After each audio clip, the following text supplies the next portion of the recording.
Hello everyone, welcome and welcome back to your educational platform DLED teachers. I hope आप सभी अच्छे होंगे और अच्छे से अपनी पढ़ाई कर रहे होंगे।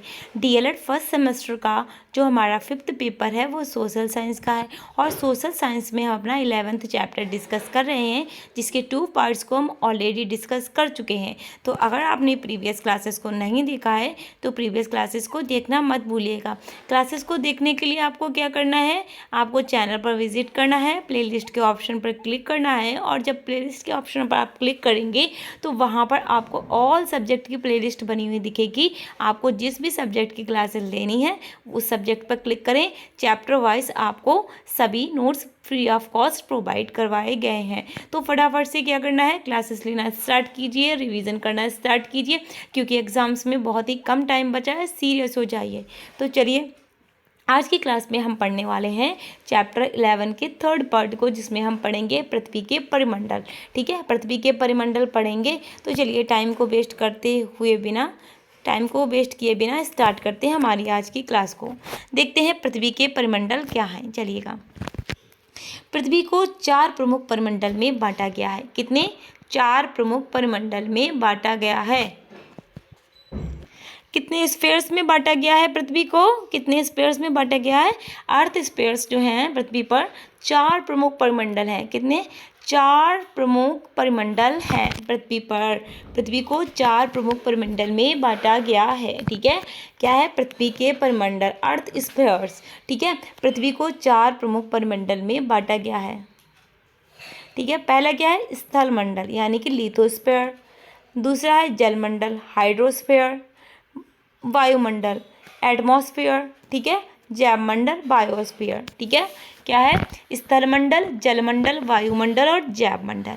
पृथ्वी को कितने परिमंडल में बांटा गया है? 4 में। स्थलमंडल, जलमंडल, वायुमंडल, जैवमंडल। ठीक है, चलिएगा देखते हैं। सबसे पहले हम देखेंगे स्थलमंडल यानी कि लिथोस्फीयर क्या है। चलिए देख लेते हैं। पृथ्वी की ऊपरी या बाहरी ऊबड़ खाबड़ उपजाऊ सतह को ही स्थलमंडल कहते हैं। ठीक है, किसको कहते हैं? पृथ्वी की ऊपरी या बाहरी, लिथोस्फीयर क्या है? स्थलमंडल। हम रहते हैं ना ऊबड़ खाबड़ उपजाऊ सतह को ही स्थलमंडल कहते हैं। अच्छा जी, यह विभिन्न पर्वतों, गर्तों, मैदानों, पठारों, रेगिस्तानों आदि से मिलकर बना भाग है, जहाँ स्तरीय तथा वायवीय जीवों के अतिरिक्त विशाल वृक्षों द्वारा निर्मित वन पाए जाते हैं। यहाँ मानव रहते हैं, जिस कारण यह वर्तमान में पृथ्वी का सर्वाधिक प्रदूषित तथा अस्थिर भाग है। ठीक है, यह पृथ्वी का लगभग 29% भाग घेरता है। देखिएगा, मैंने आपको क्या बताया, स्थलमंडल क्या है? जहाँ हम रहते हैं वो कैसी सतह है? ऊबड़ खाबड़ और उपजाऊ सतह है। ठीक है, और किससे निर्मित है? देखिएगा, किससे मिलकर बना है? विभिन्न पर्वतों, गर्तों, मैदानों, पठारों, रेगिस्तानों आदि से मिलकर बना भाग है। ठीक है, क्या क्या पाया जाता है स्थलमंडल पर? देखिए, नदियाँ, तालाब, कुएं, झील, झरने, पेड़ पौधे, मनुष्य, पशु पक्षी। ठीक है, क्या पाया जाता है? और इसी कारण से क्या है, ये सबसे प्रदूषित भाग है। ठीक है, सबसे प्रदूषित भाग है, क्योंकि मनुष्य रहता है और मनुष्य जो है सिर्फ अपना लाभ सोचता है। ठीक है, सिर्फ अपना लाभ सोचता है। आपने देखा होगा लोगों को, मैं ये चीज़ कभी नहीं करती हूँ। ठीक है, आप लोग भी मत किया करिए। लोग क्या करेंगे, अपने घर की सफाई करके और क्या करेंगे कि रोड पे फेंक देंगे। ठीक, ये सबसे बैड हैबिट है। आप हमें एक बात बताइए, जैसे आपका घर अपना है वैसे देश भी तो अपना है ना, तो इसकी सफाई की जिम्मेदारी किसकी है? हमारी है। तो प्रयास किया कीजिए कि कूड़े को कभी भी रोड पर ना फेंकें ऐसे। ठीक है, वहाँ पर जो है सफाई कर्मचारी आते हैं और आपका कचरा ले जाते हैं। फिर भी हमने देखा है लोगों को कि लोग रोड पर गंदगी जरूर करते हैं। ठीक है, वो कितना भद्दा प्रतीत होता है, कितना भद्दा लगता है देखने में। इससे क्या होता है कि आप जिस कॉलोनी में रह रहे हो वहाँ की इमेज डाउन होती है। ठीक है, वहाँ के लोगों की इमेज डाउन होती है कि कितने गंदे लोग हैं यहाँ के। ठीक है, और देश की इमेज तो ख़राब कर ही रहे हैं फिर हम। ठीक है, चलिएगा, क्योंकि छोटे छोटे शहर, गाँव, मोहल्लों, कस्बों से मिलकर ही तो देश बना है। ठीक है, चलिए तो क्या है, पृथ्वी की ऊपरी या बाहरी ऊबड़ खाबड़ उपजाऊ सतह को ही स्थलमंडल कहते हैं। अगर आपसे क्वेश्चन पूछते हैं लिथोस्फीयर यानी कि स्थलमंडल किसे कहते हैं, तो जो पृथ्वी की ऊपरी या बाहरी सतह है जो कि ऊबड़ खाबड़ है, क्या पृथ्वी एकदम इवन है हर जगह पे समतल है, बराबर है? नहीं, कहीं पर पहाड़ हैं तो कहीं पे बहुत ऊंचा पहाड़ तो कहीं पे बहुत ऊंचा गर्त, तो कहीं पर बहुत ऊंचा पहाड़ तो कहीं बहुत गहरा गर्त। ठीक है, तो ये चीज़ें हैं, पहाड़ खाइयाँ। ठीक है, तो ऊबड़ खाबड़ ज़मीन है ना, तो इसीलिए कहा गया है पृथ्वी की ऊपरी या बाहरी ऊबड़ खाबड़ उपजाऊ सतह को ही स्थलमंडल कहते हैं। ये सतह उपजाऊ भी है, इसलिए यहाँ पर वनस्पतियाँ उगती हैं। ठीक, और क्या है, ये विभिन्न पर्वतों, गर्तों, मैदानों, पठारों, रेगिस्तानों आदि से मिलकर बना भाग है। ठीक है, जहाँ स्थलीय तथा वायवीय जीवों के अतिरिक्त विशाल वृक्षों द्वारा निर्मित वन पाए जाते हैं। ठीक, अच्छा, यहाँ मानव रहते हैं। ठीक, जिस कारण ये वर्तमान में पृथ्वी का सबसे प्रदूषित तथा अस्थिर भाग है। इंसान बहुत स्वार्थी है, जो मानव है बहुत स्वार्थी है, हमेशा अपना लाभ सोचता है। ठीक है, उसने बहुत स्थिति खराब कर दी है, इतना पॉल्यूशन फैला दिया है, इतनी गंदगी करता है। ठीक है, इसलिए ये जो भाग हो गया है पृथ्वी का बहुत ही प्रदूषित हो गया है। ठीक है, और ये पृथ्वी का लगभग 29% भाग घेरता है। जो स्थलमंडल है वो पृथ्वी का 29% जो है भाग सरफेस घेरता है। ठीक है, चलिए आगे देखते हैं। यह सर्वाधिक भौगोलिक तथा जलवायु विभिन्नताओं से प्रभावित भाग है, जो जैव विकास का प्रमुख कारण है।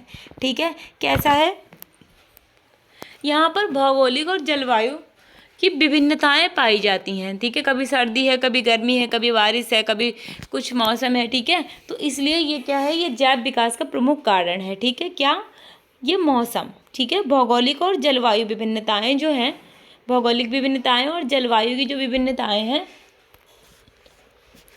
उससे क्या है, ये जैव विकास का प्रमुख कारण है। ठीक है, चलिएगा आगे देखते हैं। हाइड्रोस्फीयर 2017 में आपसे क्वेश्चन पूछा गया है कि जलमंडल क्या है, हाइड्रोस्फीयर क्या है, देख लेते हैं। जलमंडल से आशय जल की उस परत से है जो पृथ्वी की सतह पर महासागरों, कॉमा मार लीजिएगा, झीलों, नदियों तथा अन्य जलाशयों के रूप में फैली है। क्या है जलमंडल? जलमंडल से क्या आशय है, पृथ्वी की उस परत से जो पृथ्वी की सतह पर महासागरों, झीलों, नदियों तथा अन्य जलाशयों के रूप में फैली है। ठीक है, पृथ्वी की वह सतह जिस पर, देखिए आप ऐसे भी लिख सकते हो, पृथ्वी की वह सतह जिस पर महासागर, झील, नदियाँ, तालाब, कुएं, ठीक है, ये सब पाए जाते हैं, उसको क्या कहते हैं, जलमंडल कहते हैं। पृथ्वी की उस सतह को जलमंडल कहते हैं। पृथ्वी की वह सतह जहाँ पर जल के स्रोत पाए जाते हैं उसको जलमंडल कहते हैं, या पृथ्वी की वह सतह जहाँ पर महासागर, नदियाँ, झील, झरने पाए जाते हैं उसको जलमंडल कहते हैं। ठीक, इतनी डेफिनेशंस मैंने आपको बता दी। चलिएगा आगे बढ़ते हैं।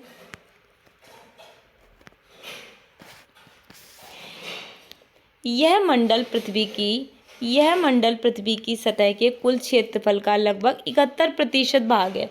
देखिए, जल पृथ्वी के सबसे अधिक भाग पर जो चीज़ है वो क्या है, जल है।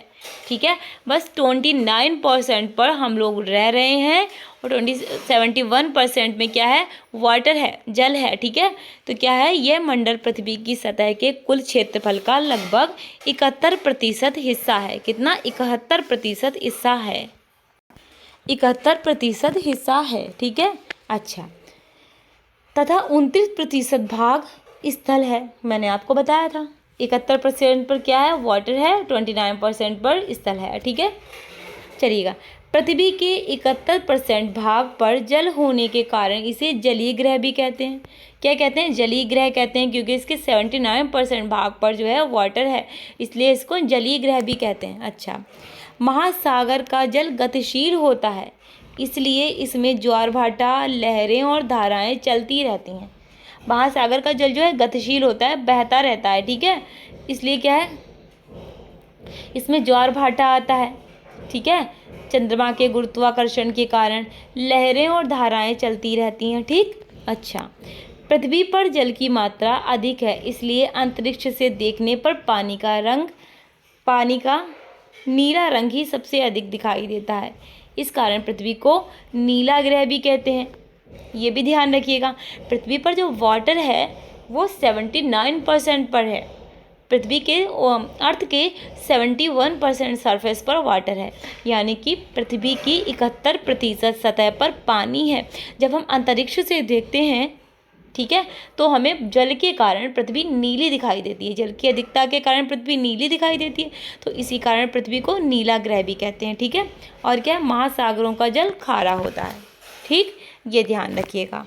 हो गया यहाँ तक। चलिएगा हम आगे बढ़ते हैं। अब हम देखेंगे वायुमंडल, एटमॉस्फेयर क्या है। 2017 में आपसे क्वेश्चन पूछा गया है एटमॉस्फेयर के बारे में कि एटमॉस्फेयर क्या है। देखते हैं। पृथ्वी चारों ओर से वायु से की बनी चादर से घिरी हुई है, जिसे वायुमंडल कहते हैं। देखिए, पृथ्वी चारों ओर से वायु की बनी चादर से घिरी हुई है, जिसे वायुमंडल कहते हैं। ठीक, अच्छा, पृथ्वी के चारों ओर गैस के आवरण को वायुमंडल कहते हैं। ठीक, आपको मैंने 2 डेफिनेशन बताई, जो आपको अच्छी लगे वो लिख के आइएगा। ठीक है, अगर पूछते हैं क्वेश्चन, पृथ्वी के चारों ओर गैस के आवरण को वायुमंडल कहते हैं। आगे बढ़ जाएं। चलिए देखते हैं आगे। वायुमंडल में पाई जाने वाली गैसों की उत्पत्ति पृथ्वी के आंतरिक भाग से हुई है। कहाँ से हुई है? देखिएगा, हम पृथ्वी के अंदर नहीं रहते हैं। ठीक है, हम पृथ्वी के अंदर थोड़ी ना रहते हैं, हम तो पृथ्वी के ऊपर रहते हैं, ऊपरी सरफेस पर रहते हैं। लेकिन जो पृथ्वी की आंतरिक सतह है, इनर सरफेस जो है, वहाँ से क्या हुआ है, गैसों की उत्पत्ति हुई है। ठीक है, और क्या है, वायुमंडल के निचले भाग में nitrogen, oxygen, argon, carbon dioxide तथा वाष्प का ऐसा मिश्रण है जिसमें जीवन संभव है। ठीक है, क्या है, वायुमंडल में पाई जाने, देखिएगा मैं आपको समझा रही हूँ। देखिए, पृथ्वी चारों ओर से वायु की बनी चादर से घिरी हुई है, जिसे वायुमंडल कहते हैं। ठीक है, डेफिनेशन एक होगी। दूसरी क्या है, पृथ्वी के चारों ओर गैस के आवरण को वायुमंडल कहते हैं। ठीक, अच्छा जी। और वायुमंडल में जो गैसें पाई जाती हैं, उनकी उत्पत्ति कहाँ से हुई है? पृथ्वी की आंतरिक भाग से हुई है। ठीक है, इनर सरफेस से हुई है, अर्थ के। ठीक है, और क्या है, वायुमंडल के निचले भाग में क्या पाया जाता है? नाइट्रोजन पाया जाता है, ऑक्सीजन पाया जाता है, ऑर्गन पाया जाता है, कार्बन डाइऑक्साइड पाया जाता है तथा वाष्प। ठीक है, वाष्प का ऐसा मिश्रण है, ये सब चीज़ें देखिएगा, nitrogen, oxygen, organ, carbon dioxide और वाष्प, इन सब का ऐसा मिश्रण है जिनसे जीवन संभव है। इन सब के मिश्रण से ही जीवन संभव हुआ है पृथ्वी पर। क्लियर? चलिएगा आगे बढ़ते हैं। जैवमंडल देखेंगे, जैवमंडल या जीवमंडल। ठीक है, बायोस्फीयर 2016 में आपसे क्वेश्चन पूछा गया यहाँ से। ठीक, 2016 में आपसे यहाँ से क्वेश्चन पूछा गया, देख लेते हैं। जीवन का भरण पोषण करने वाला पृथ्वी का वह क्षेत्र जहाँ वायुमंडल, क्या है, जीवन का भरण पोषण करने वाला पृथ्वी का वह क्षेत्र जहाँ वायुमंडल, जलमंडल और स्थलमंडल एक दूसरे से मिलकर जीवन को संभव बनाते हैं, उसे जैवमंडल कहते हैं। ठीक है, जैवमंडल क्या है? वह हिस्सा है पृथ्वी का, वह क्षेत्र है जहाँ वायुमंडल, जलमंडल और स्थलमंडल एक दूसरे से मिलकर जीवन को संभव बनाते हैं, उसको क्या कहते हैं? जैवमंडल कहते हैं। अच्छा, यह 2 प्रकार के घटकों से मिलकर बना है। जो जैवमंडल या जीवमंडल है, 2 प्रकार के घटकों से मिलकर बना है। ठीक है, पहले आप समझिए, जैवमंडल उसे कहते हैं जहाँ पर स्थलमंडल, जलमंडल और वायुमंडल एक दूसरे से मिलकर क्या करते हैं? दशाएं उत्पन्न करते हैं, वो जिनसे कि जीवन संभव हो सके। ठीक है, उसको जैवमंडल कहते हैं। और जैवमंडल में 2 प्रकार के घटकों से मिलकर बना है जैवमंडल। कौन कौन से? जैविक और अजैविक घटक। तो पहले हम देखेंगे जैविक घटक। जैविक घटक कौन से हैं? देखिए, आप जैविक से समझिए जीवन, जा से जैविक, जैविक यानी कि जीवित, जैविक से समझिए जीवित, तो क्या है? पेड़ पौधे और जीव जंतु। ठीक है, जैविक जीवित ऐसे समझिए। जैविक घटक जो है पेड़ पौधे और जीव जंतु हैं, ठीक है, पेड़ पौधे और जीव जंतु हैं। अच्छा जी, अजैविक घटक क्या है देखिएगा, जिनमें जीवन नहीं है। अजैविक यानी कि जो जो जीवित नहीं है, जैविक यानी कि जो जीवित है, और आ जहाँ पे लग गया वो जीवित नहीं है, जैसे कि हवा, हवा के जीवित है नहीं, पानी जीवित है नहीं, मिट्टी जीवित है नहीं, ठीक है, लेकिन जीवन जीने के लिए इनकी आवश्यकता तो हमें है, ठीक है। तो जो वायु जो जीव मंडल है, जैव मंडल है, वो इन्हीं दो घटकों से मिलकर बना है, जैविक और अजैविक। जैविक में पेड़ पौधे हैं, ठीक, और जीव जंतु हैं। जब पेड़ पौधे प्रकाश क्या बोल रही हूँ, हाँ, प्रकाश संश्लेषण की क्रिया करेंगे तो हमें ऑक्सीजन देंगे, ठीक, तभी जीवन संभव है, ठीक है, और हवा के बिना कर भी नहीं पाएंगे, ठीक ठीक। तो हवा में जीवन नहीं है लेकिन जीवन के लिए महत्वपूर्ण है। जल में जीवन नहीं है लेकिन जीवन जीने के लिए महत्वपूर्ण है। मिट्टी में जीवन नहीं है लेकिन जीवन जीने के लिए महत्वपूर्ण है, ठीक। चलिए अब हम देखेंगे वायुमंडल की संरचना, ठीक है, संरचना देखेंगे वायुमंडल की। चलिए देख लेते हैं। वायुमंडल को विभिन्न परतों में विभाजित किया जा सकता है। देखो फ्रेंड्स, आपको अगर बैक से मतलब कोई बैकग्राउंड में आवाज़ आ रही है आपको, तो उसको माइंड ना करें। मैंने आपको पहले भी बताया था, काफ़ी समय से घर पे काम चल रहा है, जिसकी वजह से आपको आवाज़ आ सकती है, थोड़ा सा डिस्टर्बेंस क्रिएट हो सकता है। अगर आप लोग माइंड करेंगे देन, अगर माइंड नहीं करेंगे तो डिस्टर्बेंस नहीं होगा, ठीक। क्योंकि मैं आपके लिए कोशिश करती हूँ मैं ऐसी जगह पे बैठ के पढ़ाऊँ जहाँ पर आपके कानों तक मेरी आवाज़ के सिवा और कोई आवाज़ ना पहुँचे यहाँ से, ठीक है। तो चलिए, वायुमंडल को विभिन्न परतों में विभाजित किया जा सकता है। कौन कौन सी? 5 परतों से मिलकर बना है वायुमंडल। अच्छा, ये जो परतें मैं आपको पढ़ाने जा रही हूँ, ठीक है, इनको आपको बहुत अच्छे से पढ़ना है, क्योंकि सीटेट का एग्जाम आप देने जाओगे तो ईवीएस वाले सेक्शन में आपसे यहाँ से क्वेश्चन पूछा जाता है, ठीक। चाहे आप लेवल 1 पे दो, लेवल 2 पे भी बच्चे कुछ दे देते हैं, ठीक है। वहाँ पर जो ईवीएस लेवल 2 पे, लेवल 1 के लिए इम्पॉर्टेंट है ये, ठीक है, ठीक, लेवल 1 के लिए ही इम्पॉर्टेंट है। तो आपको क्या करना है, लेवल 2 पे 1 मिनट रुके आप। लेवल 1 के लिए महत्वपूर्ण है आपका ये क्या, वायुमंडल की संरचना जो है, आपसे ये पूछ लिए जाते हैं मंडल, ठीक है। कैसे पूछे जाते हैं भी आगे बताऊंगी। लेवल 2 पे आपसे ईवीएस नहीं पूछा जाता है, ईवीएस अलग से कुछ भी नहीं है लेवल 2 पे, लेकिन लेवल 1 के लिए मोस्ट इंपॉर्टेंट है। और जो डीएलएड के बच्चे हैं उनके लिए लेवल 1 का ही पेपर आता है, ठीक है। चलिए देख लेते हैं, पृथ्वी में कितनी परतों से बनकर बनी है पृथ्वी?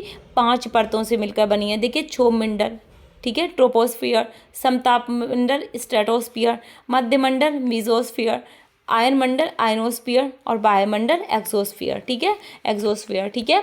ट्रोपोस्फियर, स्ट्रेटोस्फियर, मीसोफियर, आयनोस्फियर, ठीक है, एक्सोस्फियर, ठीक है। ये आपको याद रखने, क्षोभमंडल, समतापमंडल, मध्यमंडल, आयनमंडल और वायुमंडल, ठीक है। 5 परतों से मिलकर पृथ्वी बनी है। अब मैं बताती हूँ आपसे लेवल 1 में सीटेट के कहाँ से क्वेश्चन पुटअप होता है। चलिए देखती हूँ, बताती हूँ आपको। देखिएगा, 2017 और 2021 में आपसे क्वेश्चन पूछा गया है कि क्षोभमंडल किसे कहते हैं। देखिएगा, यह वायुमंडल की सबसे निचली परत है, ठीक है। जो क्षोभमंडल है सबसे निचली परत है ये वायुमंडल की, ठीक है। देखिए, सारी मौसमी गतिविधियाँ क्षोभमंडल में ही होती हैं, जैसे बिजली कड़कना, बादल का बनना, आंधी एवं वर्षा और इंद्रधनुष आदि।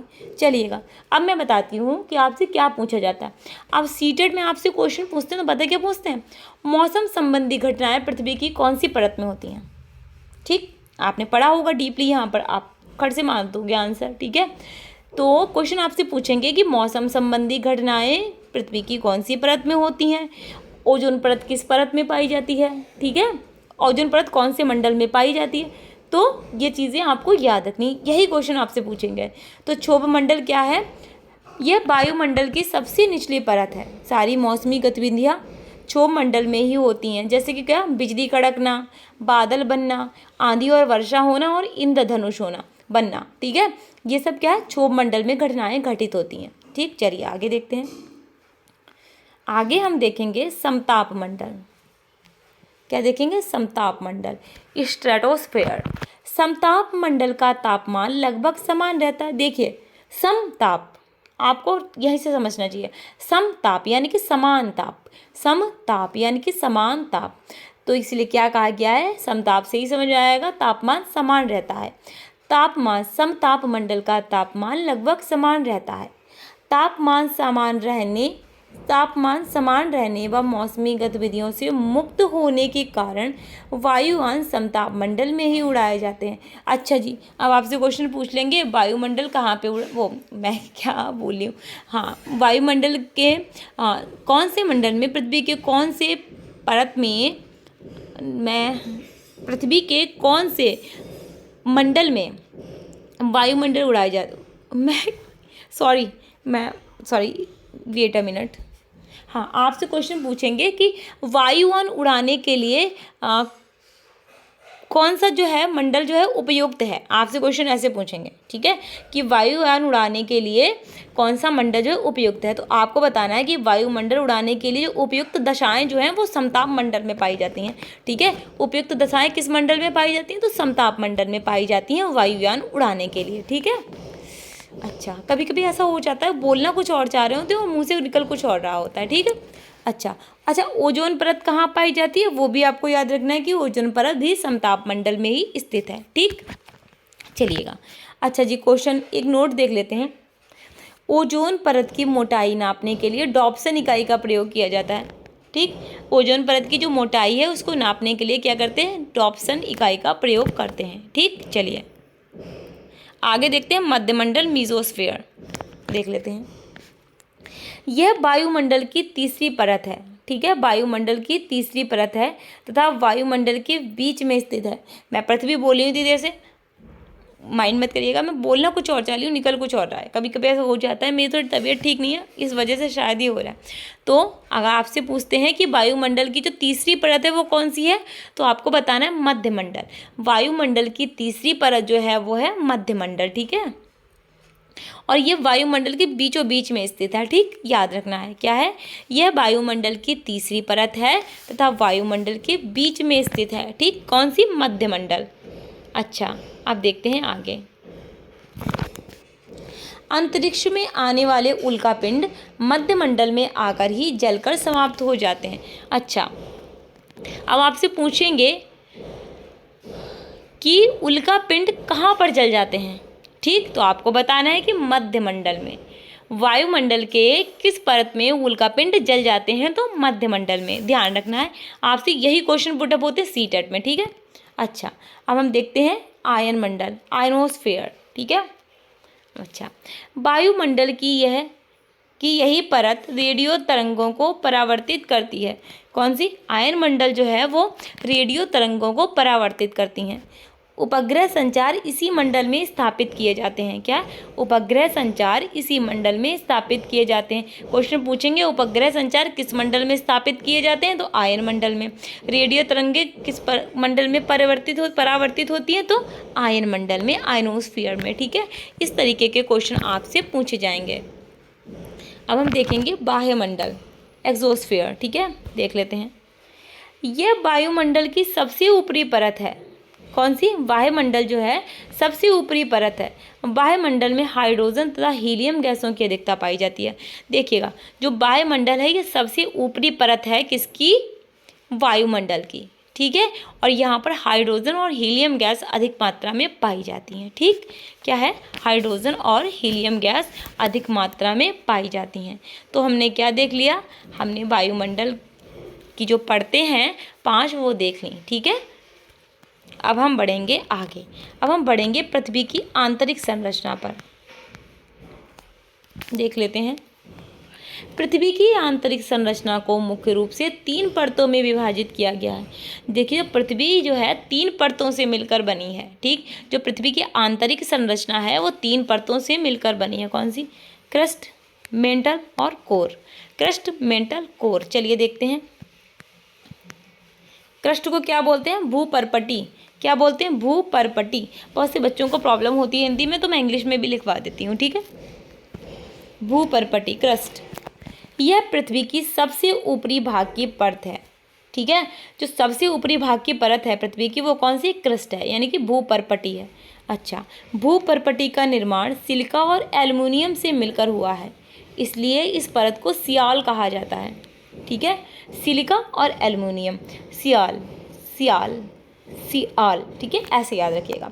क्या है, भूपर्पटी का निर्माण, देखिए सबसे ऊपरी परत है भूपर्पटी, यानी कि जो क्रस्ट है वो सबसे ऊपरी परत है, और ये जो बनी है वो सिलिका और एल्युमिनियम से बनी है मिलकर, इसलिए इसको सियाल कहा जाता है। ठीक है, इस तरीके से सिलिका है ये और ये है एल्युमिनियम।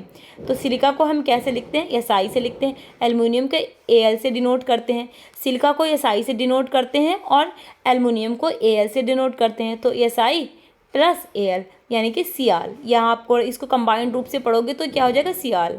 ठीक है, तो इसीलिए इसको हम परत को क्या कहते हैं, सियाल। ठीक है, चलिएगा आगे देखते हैं मेंटल को। मेंटल देख लेते हैं। क्रस्ट के नीचे के भाग को मेंटल कहा जाता है। जो क्रस्ट के नीचे की परत है, क्रस्ट तो सबसे ऊपरी परत है, कैसी है देखिएगा, सबसे ऊपरी परत है क्रस्ट। ठीक है, और जो क्रस्ट के नीचे की परत है वो कौन सी है, मेंटल है। ठीक है, तो क्रस्ट के नीचे के भाग को मेंटल कहा जाता है। मेंटल का निर्माण सिलिका और मैग्नीशियम, क्रस्ट का काय से हुआ था, सिलिका और एल्युमिनियम से। ये किससे बनी है मेंटल, सिलिका और मैग्नीशियम से। ठीक है, इसलिए इस परत को सीमा, ठीक है, देखिए सिलिका को एसआई से डिनोट किया, मैग्नीशियम को एमए से डिनोट किया,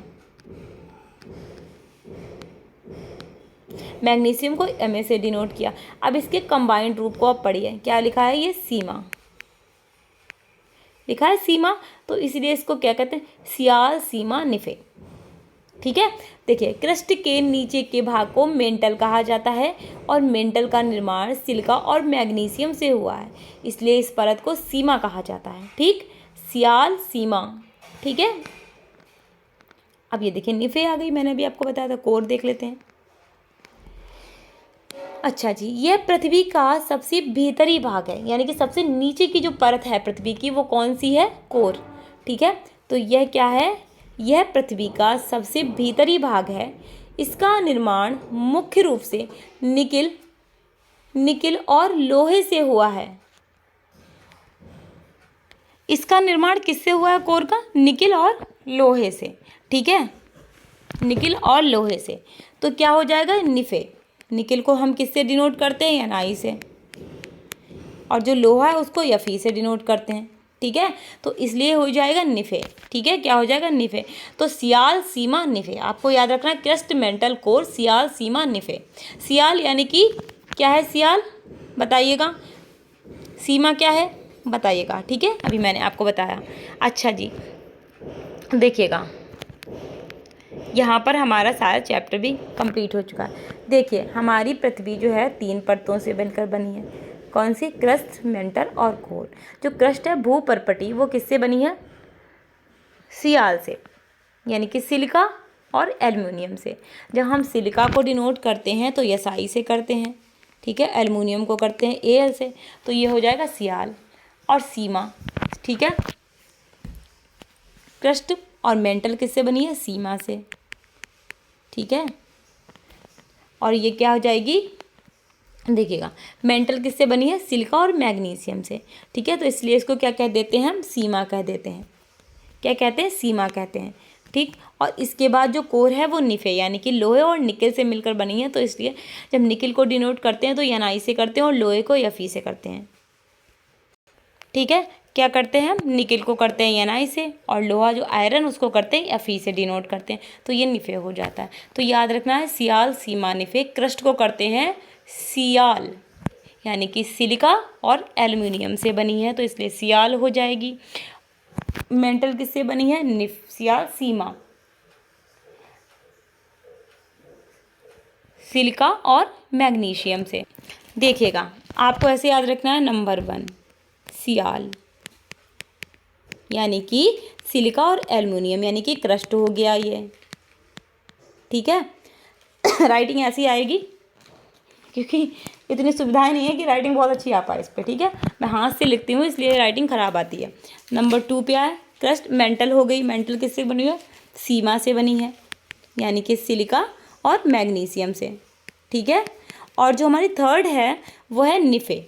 कोर यानी कि जो है हमारी थर्ड है कोर है। कोर किससे बनी है? निफे यानी कि निकिल और फेरस से। जो लोहा होता है उसको हम क्या कहते हैं? फेरस कहते हैं। आयरन को हम फेरस कहते हैं, इसलिए निफे।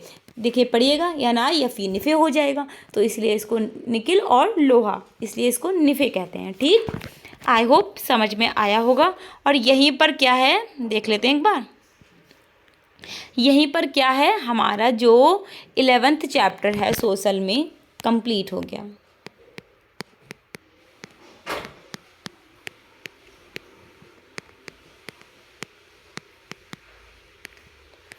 चैप्टर 11 जो है हमारा कंप्लीट हो गया। ठीक है, बहुत जल्द आपका सिलेबस करवा दूंगी, परेशान बिल्कुल नहीं होना है। ठीक, आप लोगों को क्या करना है भाई, जितना करवाती जा रही हूँ मैं उसको आप लोग उसके नोट्स बनाते चलिए, उसका रिवीजन करते चलिए। और एक चीज़ भाई और करिए, मैं इतनी मेहनत करती हूँ आपके लिए, ट्रस्ट मी, कि मैं रात के 2-2 बजे तक नहीं सो पाती हूँ। ठीक है, हम लोग जो है आपके लिए रात के 2-2 बजे तक मेहनत करते हैं, रात के 2 बज जाते हैं, 3 बज जाते हैं। ठीक है, हम सो नहीं पाते हैं क्योंकि हमें आपको सिलेबस करवाना है, हमें चिंता है इस चीज़ की कि हमने जिम्मेदारी ली है तो हम उसको पूरा करें। आप लोगों की भी एक जिम्मेदारी है, वो क्या है? वो जिम्मेदारी ये है कि जो बच्चे जुड़े हुए हैं चैनल से, वो लोग प्रयास करें कि वो और बच्चों को जोड़ सकें, क्योंकि जब ज़्यादा बच्चे पढ़ते हैं ना तो फिर ये लगता है ना कि हाँ मैं अच्छा पढ़ा पा रही हूँ, बच्चे मेरे से जुड़ रहे हैं, कनेक्ट हो रहे हैं, उनको समझ आ रहा है। उससे पता क्या होता है, उससे कॉन्फिडेंस बूस्ट होता है। जब कॉन्फिडेंस बूस्ट होता है तो उससे ये फ़ायदा होता है कि हम जो पढ़ा रहे हैं बेटर उसको बेस्ट कर सकते हैं, क्योंकि हमें भी आपके सपोर्ट की ज़रूरत है। जैसे आपको हमारे सपोर्ट की ज़रूरत है ना, वैसे हमें भी आपके सपोर्ट की ज़रूरत है। आपका सपोर्ट क्या है कि चैनल से आप लोग क्लासेस को शेयर कीजिए और लोगों को जोड़ने का प्रयास कीजिए, चैनल को सब्सक्राइब कीजिए और क्लासेस को लाइक कीजिए, शेयर कीजिए। ये हमारे लिए सपोर्ट है। ठीक है, आपकी तरफ से ये चीज़ें जब आप करते हो ना तो एकदम से ऐसा फील होता है ना जिससे किसी ने ना बहुत अच्छे से हम कहीं पे हमें सपोर्ट किया है और हमें आत्मविश्वास हमारा बढ़ाया है। ठीक है, ये चीज़ें फ़ील होती हैं। तो आप लोग सपोर्ट करते रहिए जैसे हम आपको करते हैं। ठीक, क्योंकि आपके लिए हम दिन नहीं देखते हैं, रात नहीं देखते हैं, बस हम ये देखते हैं कि हमें आप लोगों को निराश नहीं करना है। ठीक, तो आज अगर आपको क्लासेस अच्छी लगती हैं तो क्लासेस को लाइक कीजिए, शेयर कीजिए अपने फ्रेंड्स ग्रुप में, चैनल को सब्सक्राइब कीजिए एंड बेल आइकॉन को प्रेस करना मत भूलिएगा। और अपना ढेर सारा ख्याल रखिए, अपने हेल्थ का ख्याल रखिए, अच्छे से खाइए, हेल्दी चीज़ें खाइए, बाहर का खाना बिल्कुल अवॉइड कीजिए जब तक एग्ज़ाम्स नहीं हो जाते हैं। ठीक है, तो मिलते हैं हमारी नेक्स्ट क्लास में, तब तक आप लोग अपना ध्यान रखिएगा। Take care, bye bye, see you soon, bye bye.